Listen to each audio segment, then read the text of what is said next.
આજરોજ 136 વાઘોડિયા વિધાનસભા બેઠક પરના કોંગ્રેસના ઉમેદવાર કનુભાઈ પૂજાભાઈ ગોહિલના પ્રચાર અર્થે મધ્ય ગુજરાત પ્રભારી ઉષાબેન નાયડુ ખાસ ઉપસ્થિત રહ્યા હતા।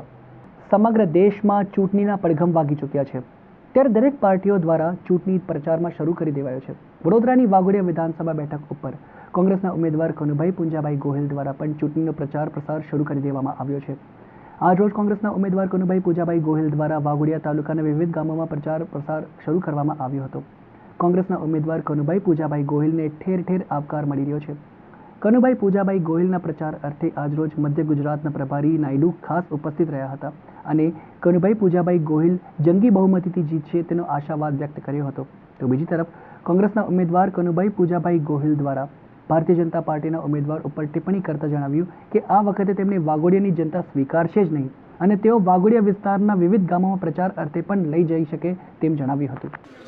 અમને કોઈ જગ્યાએ કોઈ ગામમાં અત્યાર સુધી આજે 10 દિવસથી અમે પ્રચાર કરે છે, કોઈ ગામમાંથી અમને ઊંચા અવાજે વાત કરનારું પણ નહીં મળ્યું।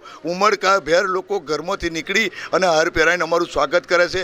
એ જ દેખાઈ રહ્યું છે કે લોકોનો જોક પૂરા ગુજરાતમાં, વડોદરા જિલ્લામાં અને વાઘોડિયા વિસ્તારની અંદર લોકોનો જોક કોંગ્રેસ પક્ષ તરફ વળ્યો છે।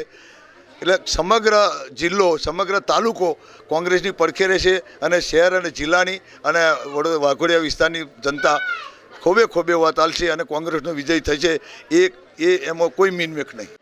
बहुत अच्छा लग रहा है, बहुत अच्छा माहौल है और हमें पूरा भरोसा है कि हम इस बार वाघोडिया सीट जीतेंगे। हमारे सारे कार्यकर्ताओं का और लोकल लोगों का यही डिमांड था कि लोकल कैंडिडेट को हम दें और इस बार आप सभी जानते हैं कि कनु काका पिछले 40 साल से कांग्रेस पार्टी के निष्ठावर कार्यकर्ता हैं और अपने वाघोडिया में भी हर समाज को साथ लेते हुए उन्होंने बहुत बढ़िया काम किया हुआ है और सबकी पसंदगी की कैंडिडेट हैं और मैं समझती हूँ कि बहुत अच्छा मार्जिन के साथ हम इस बार वाघोडिया जीतेंगे।